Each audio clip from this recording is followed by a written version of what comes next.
Cool. Thank you, worship team and band. You guys are phenomenal. Awesome.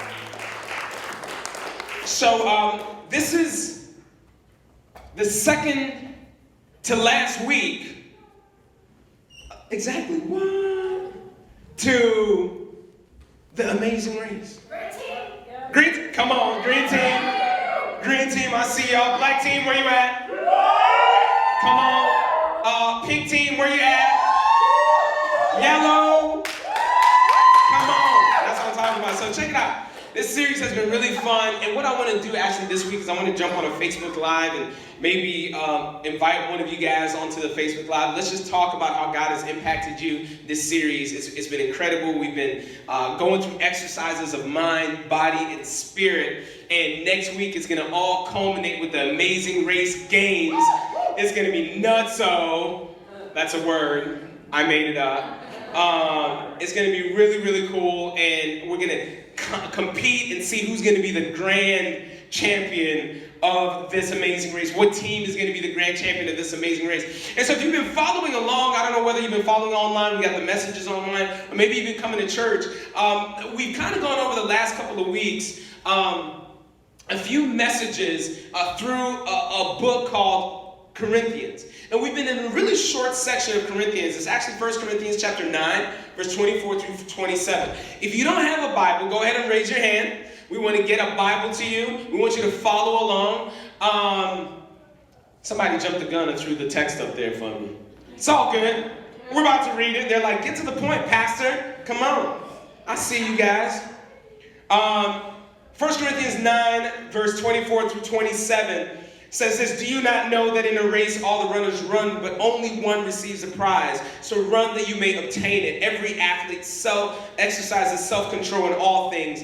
They do it to receive a perishable wreath, but we an imperishable. So I do not run aimlessly. I do not box as one beating the air, but I discipline my body and keep it under control, lest after preaching to others, I myself should be disqualified. The guy who's writing this, his name is Paul. He's planted a bunch of churches. One of the churches that he's planted, that he's formed, that he's launched, that he is pastoring is the church in Corinth.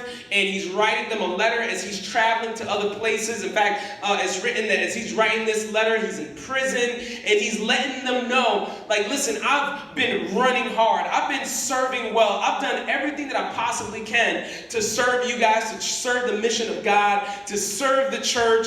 And he's given them just this kind of rundown of what his life has been like. And then he pauses in this moment, in one of those moments where, like, you're having a conversation with somebody and something just hits you. You ever had a conversation with somebody and, like, a light bulb goes on, or like a special idea that comes up and you're like, ooh, that didn't come from me, but that's good, and I'm going to tell you about it. And this is what he says. He says, do you not know that all the racers in a race run?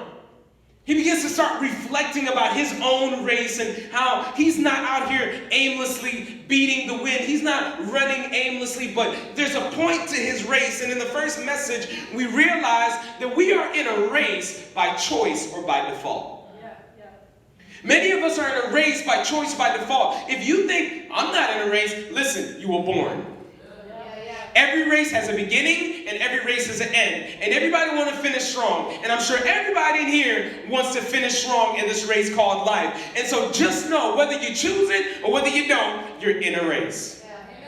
And then we realize that in the algorithm of this life is to get you to fall back to average.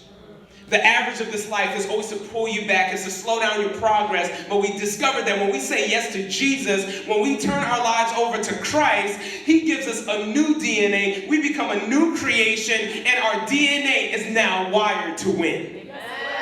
So we know that we're on the winning team. So in that message, we settled on this fact. Because we're wired to win, we need to compete and not concede. There's no reason to concede. There's no reason to slow up. There's no reason to walk, because he has equipped you with every capacity to run this race and to win this race. And so in sermon 2, in the second message, we started discovering, like, okay, if I'm on a race, I need to know why I'm running. Because nobody just runs for absolutely no reason. Unless you're a crazy 8-year-old like my son. Just running for absolutely no reason, because it's fun. Nobody runs because it's fun. We all run because we want to get healthy. We want to run because we want to compete in the race. We want to run because we're clearing our heads.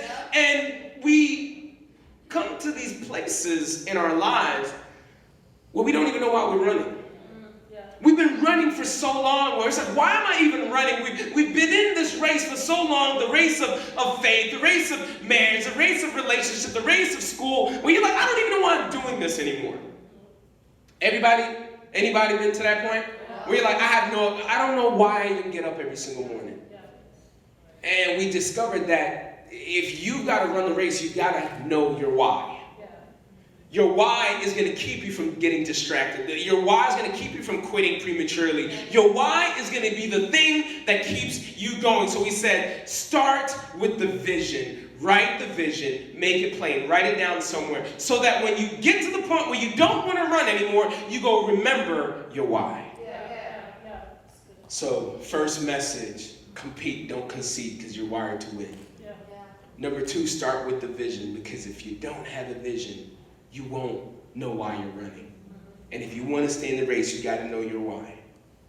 And today, we're actually tracking back to verse 24 again. I believe that God had a little bit more that he wanted to teach us and had us look at this from a different angle. So Paul, the writer who's writing this, says this: do you not know that in a race all the runners run, but only one receives the prize, so that you may obtain it? Let me ask you a question. Have you ever been on a dysfunctional team? Throw your hand if you've been on a dysfunctional team. Okay. Have you ever been on a team, like you could have renamed your team, it would have been Team Can't Get Right? Like no matter what we do, we just can't get it right. We go into the huddle, we go into a meeting, we talk about it, this is the plan, and then when you go into action, you're like, did everybody just forget what we talked about? Why are we supposed to be going left and we're going right? Why are we going right and we're going left? Why are we supposed to be going forward and we're going backwards? And you're on this dysfunctional team and you're losing because nobody is running the race together. So we had a situation a few weeks ago. Like I said, our interns are incredible. What's up, Jade? Just saw you walk in. What's up, homegirl? So this story is actually about Jade. So she came in at the right time. So part of our internship is mind, body, and spirit, just kind of the way the Amazing Race is. So they take classes, they're reading books, they're taking classes, they're expanding their mind, expanding their leadership. It focuses on spirit. They're learning how to serve the Lord, how to get deeper in their faith, how to learn some spiritual practices. And then also we want them to get healthy, because life is about being healthy and being able to run the race and having the endurance. And so every Tuesday we play basketball. In fact, beyond that basketball, Coach Rusher, where's he at? I see you, Coach Rusher, looking at me like a creeper in that window. Coach Rusher is actually coaching and helping strength training and balance. And so throughout the week, these students are having this mind, body, and spirit experience through their internship. It's awesome. It's incredible. Except on Tuesdays. On Tuesdays, we do this thing where we go and play basketball, staff and interns. And we started this out, and it was really cool. And I'm going to tell you why I was super excited when we started, because we broke up our teams. My team was myself, Jade, Harrison, and Sarah. I loved it, because we're winners. And Lewis, Jose, Ryan, and Meg, losers. So the first day we're playing, it's awesome. We win the first game. I'm feeling really good. Second game comes, they beat us, and I'm like, okay, it's cool. We're still in the game. It's one-on-one. And remember how we talk about, like, competition is what drives us, right? Competition is why we're in this race, why we're in this thing. So we're like, all right, cool. We got this thing. The last game, third game, we beat them. And I'm like, because we're winners and you are losers. And so I'm excited. So the second time we play, we're like, same teams, because we're winners, y'all losers. So we start playing the game that day, and something's different. The aura is different, the air is a little weird, and we lose the first game. That's right. But it's cool, because we're winners. And so I'm like, let's get back into this game. We're going to beat this game. And then we lost. Again. just throwing up over here. Harrison was like, forget it, I ain't playing anymore. Isaiah, go in and play for me. My son was with us. He just quit altogether. And I'm down court like, the ball's gonna come back. I'm not running. I quit. I'm just gonna wait right here. Just throw me the ball, throw me the ball. The only person running on the team is Jade. She is running all the way up. She's running all the way down. And she's looking at us like, you're throwing up over here. You've given up and quit the game. You're all the way back there. Why is nobody running? And bless Jane's heart, because she's going as hard as she possibly can. She's huffing, she's puffing, sweat's dripping down. But the girl is running. But guess what happens at the end of the game? We lose. Because no matter how hard Jade ran, if her team was not given 100, there is no way she could compete against Daddy Longlegs over there.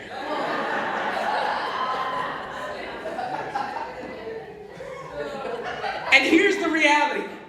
Here's the reality. Some of us have had our races cut short.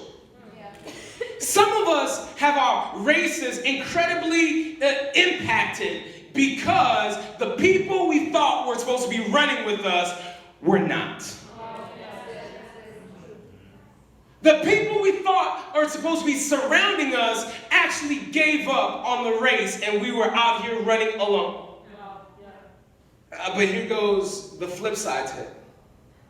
Some of us have been called to a team. Some of us have been called to run a race with a group of people, and we are hindering the race of everybody else because we are too selfish to run. Yeah. Much like me all the way in the back saying, Jade, you got this, girl! Go ahead and throw the ball back here. Much like Sarah being, I'm sorry, I can't play. And Harrison all the way just saying, forget y'all, I'm going to go over here and play soccer. Our races are impacted by those who are close to us. Yeah. And this is what the law of average states. The law of average states that the theory, it says this, is that the result of any given situation will be the average of all the outcomes. The result of any given situation will be the average of all outcomes. So Jim Rohn, a really smart guy who's smarter than me and smarter than a lot of people, who is one of the leadership gurus and writers, says this: we are the average of the 5 people we spend the most time with. Our race is impacted by the team we keep around us. Who's your team? Who are you running with? We are the average of the 5 people we spend the most time with. And it's easy to say, well, preacher, last couple weeks ago you said everybody's got a race and you got to run your race and you can't be worried about everybody else's race. You got to run your race. True. But we have to realize that my race can significantly impact somebody else. Somebody's race can significantly impact me. Most races that we're running in this life are actually team sports rather than individual competitions. Yeah, that's true. But everyone's got to run the race. In a race, all the runners run. Think about the race of your faith. The Bible says, listen, don't stop congregating with other believers like a lot of people have begun to do in the last days. Because the enemy wants to isolate you, to get you to think that you're in this thing by yourself.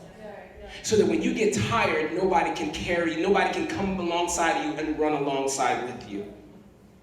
See, the race of your faith is impacted by the company that you keep.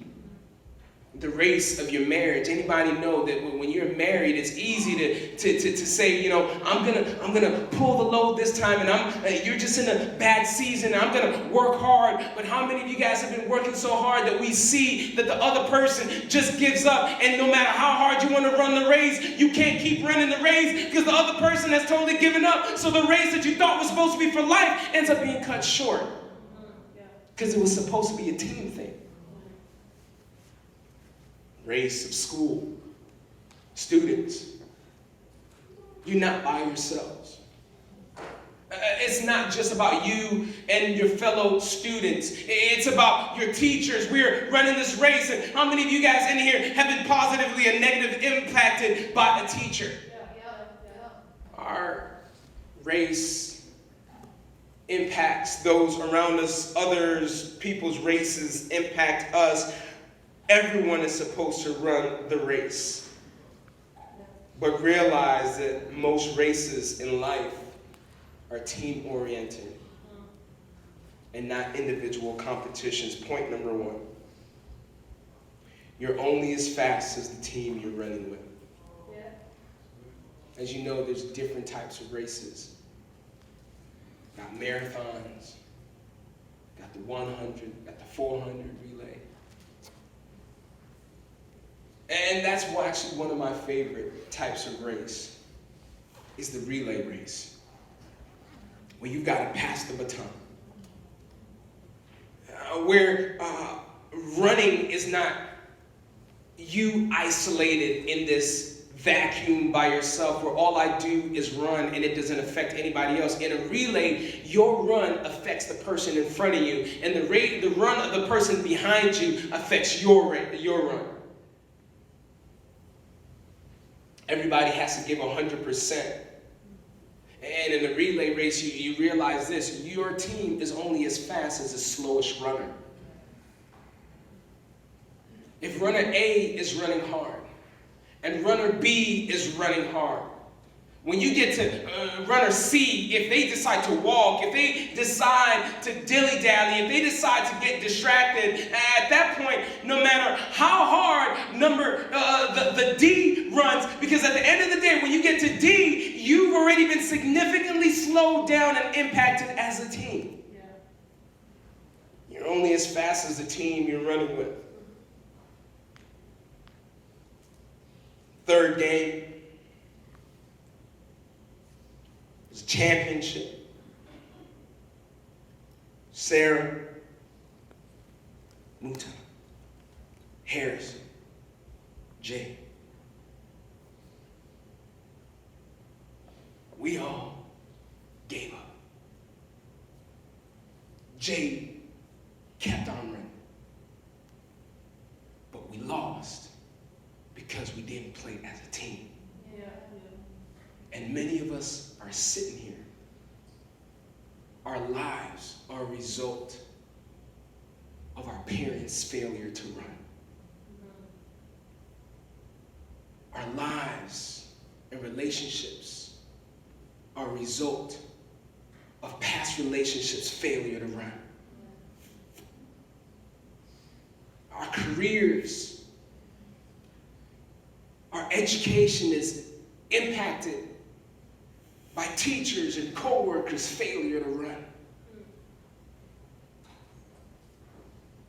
You're only as fast as the team you're running with, because the people who we thought were around us, the team that we thought was running with us, we discovered that ultimately were working against us. Point number 2. Your pace is set by your team. Either they're running with you or they're running against you. If somebody on a relay team decides to walk, their team is significantly impacted. They're slowed down. The law of average says that no matter how hard I run, my run will only be as strong as the average runner on my team. So we all got to run. Have you ever had a friend who you love so dearly, but always got you in trouble? Every time you hung out with this person, there was drama. I see you, girl. Listen, don't point to anybody. Don't point to anybody. Throwing people under the bus is not godly. Yeah, Mom, listen, she said, Mama can, listen. Y'all kids need to get it together. Slowing me down. But you ever had one of those friends who you're like on a team with or a friend who is you're hanging out with, and every time you go out to go hang out, there's always some sort of drama that happens. Either they meet somebody they don't like, or there's something that just a situation just goes wrong. And then when you look at the law of averages, you're like, every time on average things go wrong, you're around. Those people who's supposed to be running with us, but for some reason they always slow us down. Because what? They're always thinking about themselves. Have you ever had that conversation with somebody like, why are you so selfish?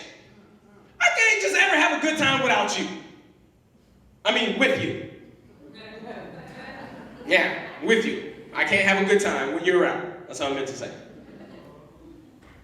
I remember I was in college and I was pledging a fraternity, and listen, whatever you think about fraternities and sororities, whatever, just put that to the side for a second. Just follow along with the story. Judges. Authenticity is only requirement, right? So we are pledging this fraternity, and I'm part of what they would call a line. So I have line brothers, and my line brothers are we're all supposed to be in sync and do everything the same, and we're supposed to run together on this race. And my line brothers are doing all they can to make sure that we make it to the finish line. I, on the other hand, just won't do certain things that I just don't feel like are just necessary. I just don't feel like it, so I'm not going to do it. Well, Muta, you're supposed to do it. Everybody's supposed to do it. Listen, everybody, we're supposed to be a team. That's nice. I ain't doing it. And so I remember always getting my team in trouble or in a situation that was not too fun with our big brothers. And one day, they finally cornered me. They show up to my dorm room. They pull me out, and they're like, why are you so selfish? I'm like, what? They're like, every time we're supposed to work as a team, all you do is do the opposite. Do you understand that you slowing up is slowing everyone else down? We all want to finish, don't we? You want to get to the end, right? So we need you to run alongside with us. Stop thinking about yourself. That's biblical. Yeah. And somebody in here needs to get that. Philippians 2, the writer Paul says this, do nothing from selfish ambition or conceit. Stop being selfish. But in humility, count others more significant than yourselves. Let each of you not look to his own interest. Listen, your race will impact somebody else's race. Let each of you not look at only to his own interest, but also to the interests of others. Did you know that, point number 3, you can be running in the same direction and still be in opposition? Wow. You can be running in the same direction and still be in opposition. There's nothing worse in life than being on a team with an overachiever. Those individuals who always have to outdo everybody. The individual who always has to shine. The individual, they just can't work as a team. You ever been doing a school project, students, where you're supposed to be working with somebody, and you see them, they're kind of distant from the group, and they don't really engage, or when they engage, there's something a little shady about them. And then when the work is handed in, they hand in their own stuff. Somebody's got PTSD right now. In Jesus' name, be free. Be healed. And you know what? And you're looking at them like, hey, aren't we supposed to be doing this thing together? Like, how are you handing? Oh, no, it's cool. You don't have to hand in yours. I'll hand in mine for the team so that the teacher knows that I did the work.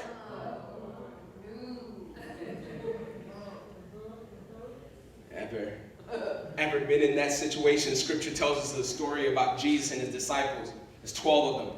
They're supposed to be all working in tandem. They're supposed to be working together.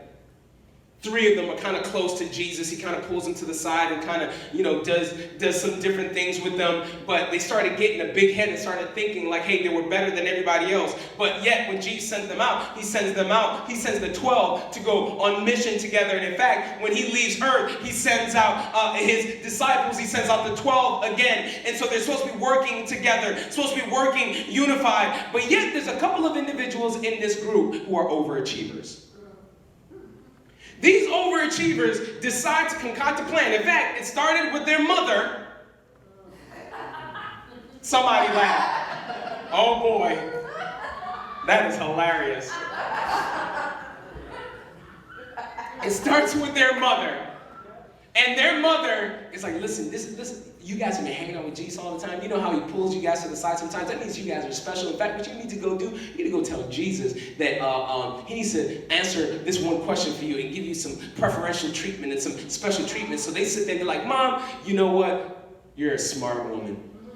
God bless you. So they go to Jesus. Hey, Jesus, we got this little quick request for you, Jesus. It's a small little thing. It's an incy-wincy thing. And we know you love us and we love you. And, we've got your back and you got our back. And, we hang out every once in a while that it's just the three of us. But we're not going to bring Peter in this. It's just going to be us right now. We just need to talk to you privately. And these dudes are brothers. They're the sons of Zebedee, it says. And these two sons of Zebedee, James and John, say, Jesus, could you fulfill one request for us? Because listen, you've been blessing people. You've been healing people. You've been restoring sight to the blind. You fed 5,000 people. The request that we have is super small.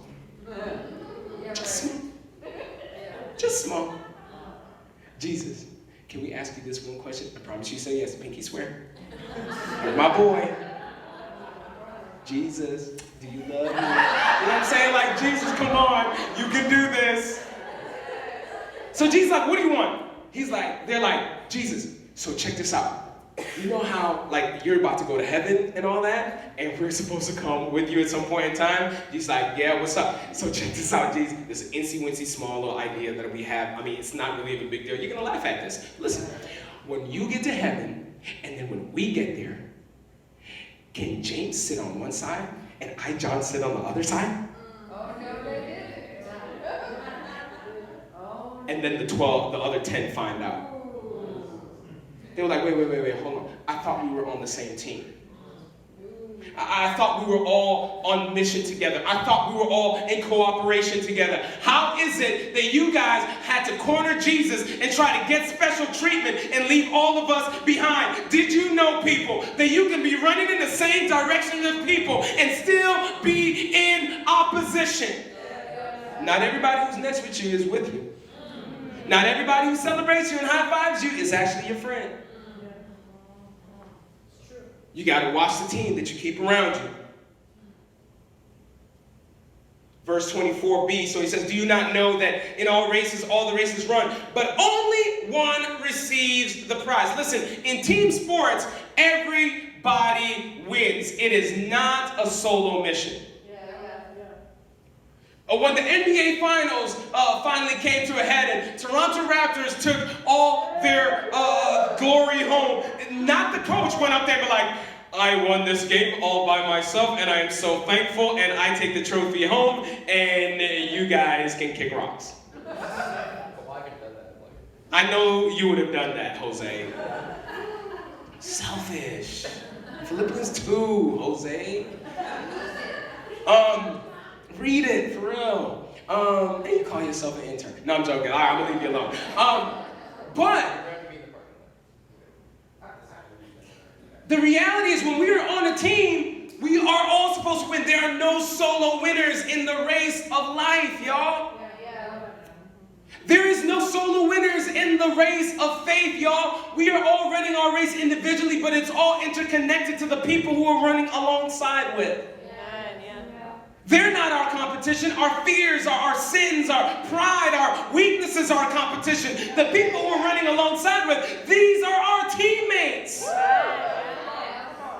And we're all trying to get to the same place, but we're only going to win if we're one. How do we know? Because Jesus talked about it. In John chapter 17, he gives us these 4 verses that are super significant that we need to understand and take home with us today. Verse number 20. It says, I do not ask for these only. Talking about Jesus, he's praying to the Father. He says, I do not ask for these only, but also for those who will believe in me through their word. Guess what? That's y'all. That they may all be one. He's praying for his disciples, and he's saying, I'm not just praying for these people, these 12 dysfunctional hooligans that I have in front of me that are trying to vie for position. I'm praying for those dysfunctional hooligans at Relevant Church in 2019. That they may all be one. Just as you, Father, just as you, Father, are in me and I in you, that they also may be in us, so that the world may believe that you have sent me. Jesus has called us on mission to go out and help everybody discover that Jesus is relevant. He says, when I am lifted up, I will draw all men. But the only way I can be lifted up is if y'all lift me up together, because I'm too heavy. I need y'all working together. Then he goes on in verse 22. He says this, the glory that you've given me, I have given to them. Check this out. The glory that God the Father gave to Jesus Christ the Son. He said, I love this glory, and I'm going to extend it and give it to y'all. See, Jesus is in a relay race. Jesus is passing the baton. He got that baton hot, and he says, listen, I'm going to pass it just as hot. The glory that you have given me, I have given to them, that they may be what? One. Even as we are one. I in them and you in me. That they may become perfectly what? One. So that the world may know that you sent me and loved them even as you loved me. The race that we're running in our faith in this life may be for us, but it's not about us. It impacts everybody around us. In fact, it impacts beyond us. It will help people discover that, oh, Jesus is real. When I see a church full of blacks, whites, Democrats, Republicans, poor, rich, educated, non-educated, but all living together under one mission. Not living together, no communes. Scratch that from the tape. I almost got myself in trouble there. But working together. As one. Listen, we've been called to accomplish God's will. And that's to flip this community, region, and world upside down with the majestic, all-transforming, all-consuming name of Jesus. But we cannot do this if we're thinking we're on the race by ourselves. We've got to run together. So point number 4, last point. Everybody wants to win, but not everyone is willing to run. See, listen, everybody wants the destination, but not everybody wants the journey. I know I want a crazy bod, but I hate working out. And the reason I don't have the body that I had in my youth is because I quit working out. Everybody wants to win, but not everybody's willing to run.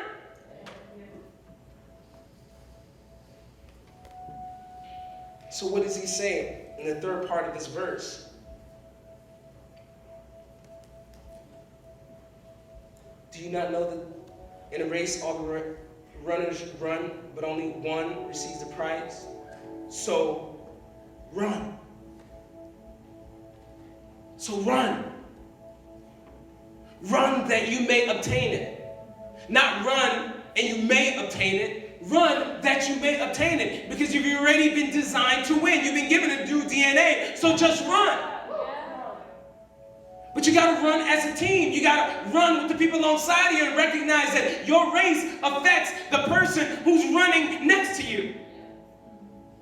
You guys are in the race for your lives. You guys are in the race for your faith. Couples, you're in the race for your relationship. Parents, you're in the race for your kids. And listen, the way you run will set them up for failure or to win. You can hinder or hurt their race.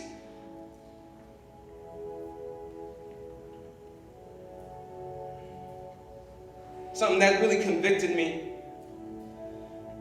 I was in a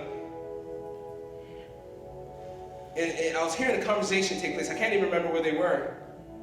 And they were like, oh yeah, did you know so-and-so passed? And they were like, only 47. Man, they left kids. And then they started to explain about how unhealthy choices led to their passing. And I was like, imagine the setup.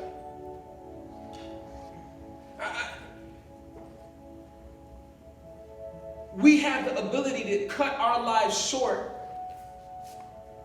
and steal from the future race of those coming up behind us.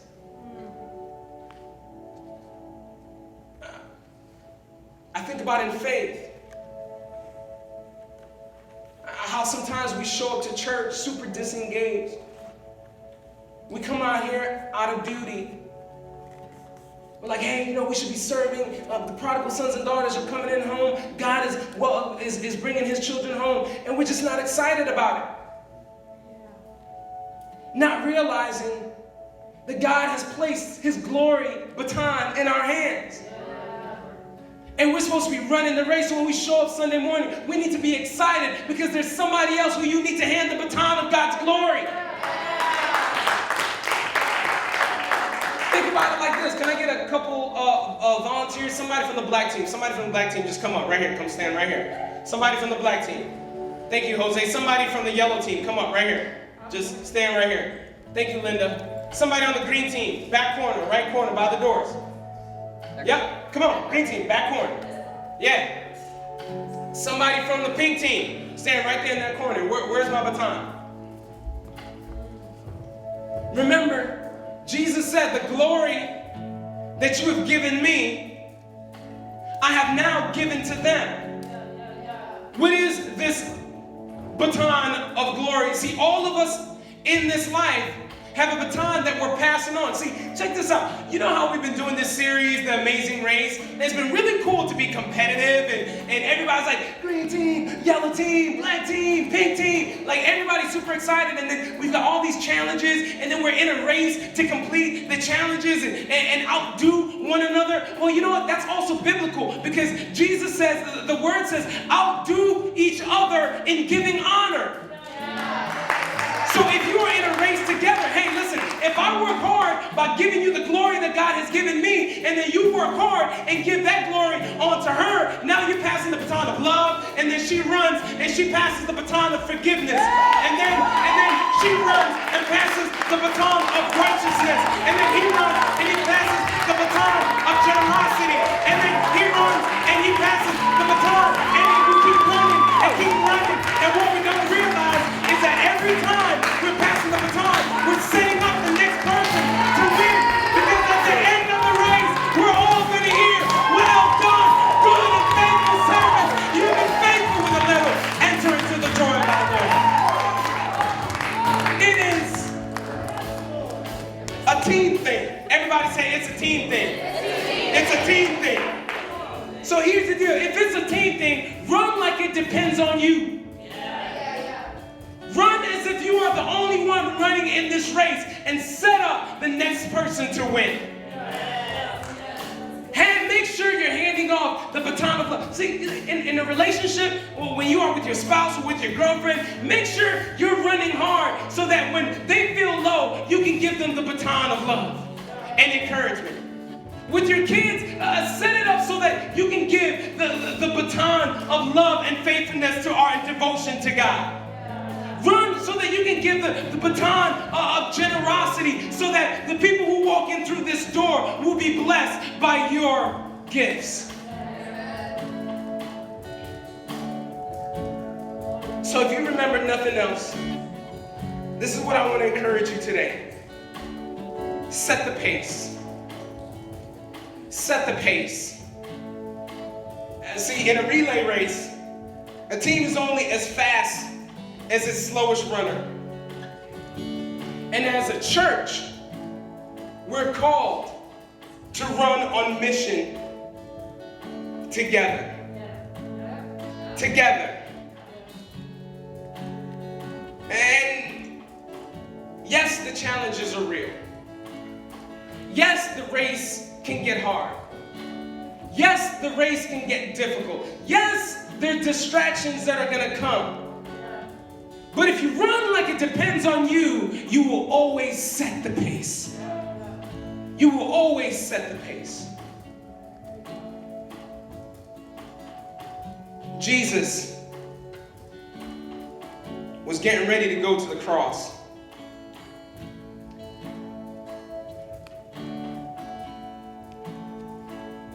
Getting ready to suffer cruel and unusual punishment. And so, Scripture tells us that one evening, the night before he went to the cross, he went into the garden at Gethsemane.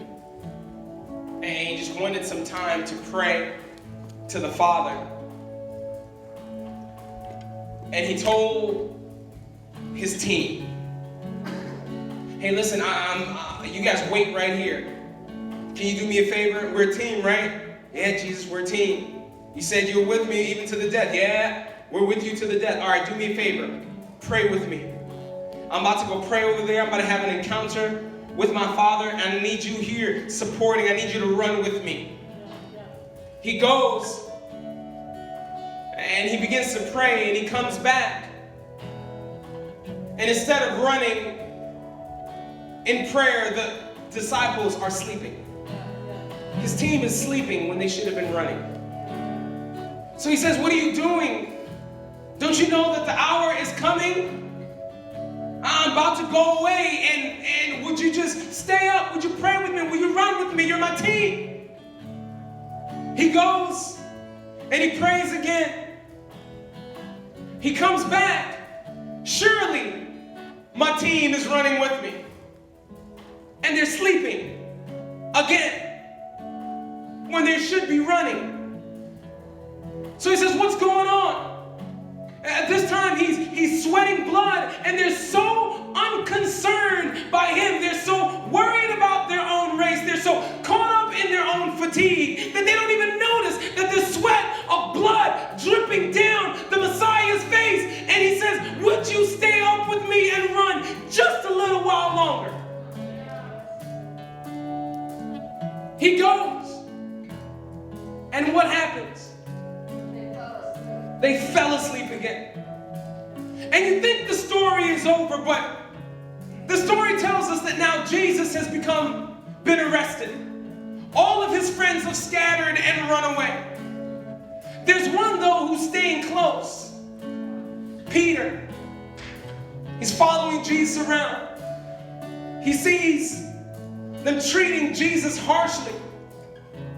In fact, Peter had told Jesus, I will run with you even up until death. And Jesus told him, listen, by the end of this night, but by the time the cock crows 3 times, you would have denied me. Jesus is standing there. There's only one person left on his team who's watching. Everybody else is scattered. And he looks. And they say, aren't you on his team? I saw you guys running together. I saw you guys on mission together. And Peter says, I don't even know that guy. I'm not on the same team as that guy. Sometimes the people closest to us we think are running on mission with us. Actually, they're running in opposition to us. So in that moment, what does Jesus do? Jesus decides to keep running the race. Why? Because he knows that I've got a legacy to live. I've got a legacy to leave. I've got a church that I need to establish. And if they're not going to run, I'm going to run like it depends on me. So Jesus went and he was whipped for our iniquities. He was pierced and bruised for our transgressions. And they led him up high on a mountain and put him up on a ragged cross. And they pierced his hands and they pierced his feet. And he endured the righteous wrath of God the Father. Everything that was supposed to be poured out on humanity. He says, I'll run the race. I'll set the pace. If they will run, I will run for them. The Bible tells us that he died. They buried him in a tomb. And then 3 days later, he got up. He got up. Because on the cross, he said, it is finished. The race is over. It's already won. So for me and you who are resurrected people after Jesus Christ, for those who are coming up after the resurrection, we have won the race. The DNA has already been set. The race has already been won. We win if we're willing to run. So is there anybody in here who knows that Jesus has invited you on his team? And if you're honest, you've heard the call. You felt it in your heart. But you haven't been running. In fact, you've been a laggard. Somebody who slows the process down. Jesus said, I've already ran for you. Hey, just come up and run alongside of me. Every time you feel like you're going to fall, I'm going to hold you back up. Maybe you're in here. You know Jesus has ran for you. You believe it. But in your life, you've just refused to run because it's not convenient for me. It's not fun for me. It's uncomfortable for me. And Jesus says, you don't think the cross was uncomfortable? You don't think a crown of thorns on my head was uncomfortable? You thought it was convenient. Oh, it's just not convenient for me to be at church. You think it was convenient for Jesus to show up? If you're in here, all heads bowed, all eyes closed. Jesus says, I've invited you to the greatest team known to man. A team that takes no losses. A team that's guaranteed to win. And maybe in your life you've recognized that even as much as you wanted, let's just go quiet. Let's just go quiet in here. No instruments. God has spoken to you. And he says, listen, I sent my son to live the life you could never live. To die the death that would have consumed you for eternity. He beat death, he beat hell, he beat Satan so that you could win. And today he's saying,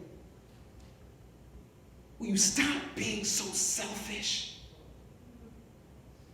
Stop always thinking about your convenience. Stop always thinking about your comfort. Because there's people in this community, in this region, that are dying for the hope that you know about. There are people who don't even understand who Jesus is. Yet you know him, and he has promised to be with you and not to leave you nor forsake you, but you are so slow. And you are refusing to run.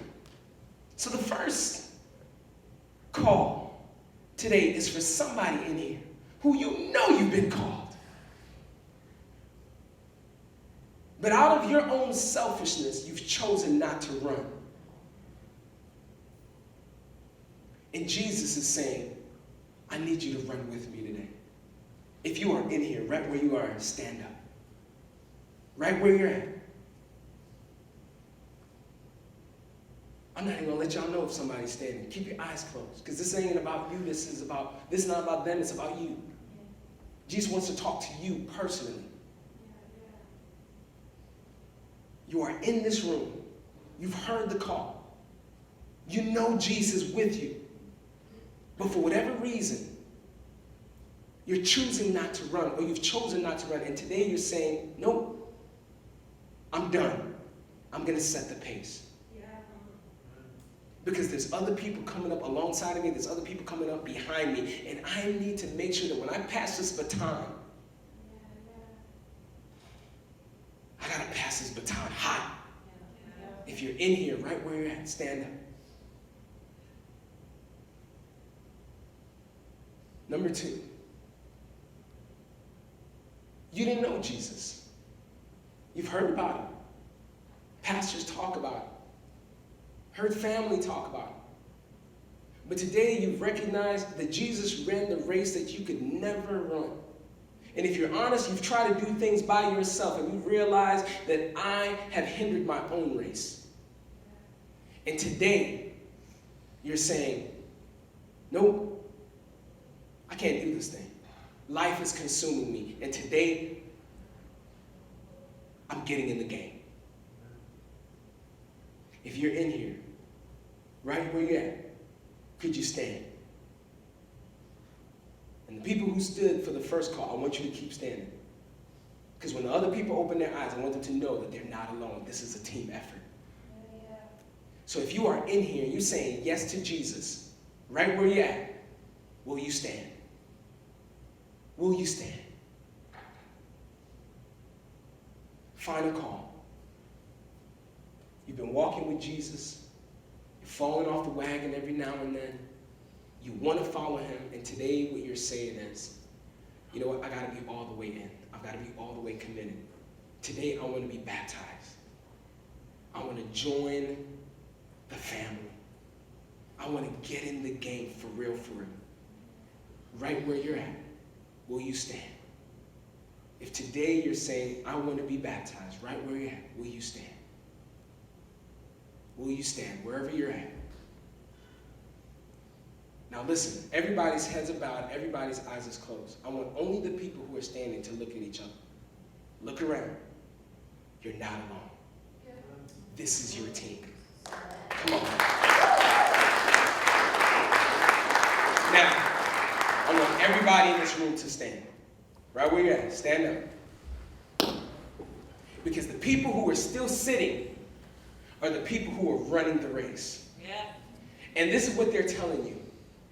We are in this thing with you. You are not by yourself. We're going to pass the baton to each other. We're going to encourage each other. We're going to give hope and life to each other. All right, we can start playing a little bit. I'm closing out. God, we thank you for the commitment of those who were brave enough to stand up right where they were at. To not worry about whether somebody was looking at them. To not worry about the what ifs. And that I've done this and I've done that. And today they simply said, I'm in. I'm getting in the game. And I'm going to set the pace. I'm going to run like it depends on me. God, I pray that you may seal their commitment today. I pray that they will know that there is a team around them that is running alongside of them. And as it says in Philippians 1:6, Lord, assure them this, that the good thing that you have begun in them, you will be sure to complete in the day of Jesus Christ our Lord. Keep them until that day of full redemption when we meet you face to face. It is in your Son's name we pray.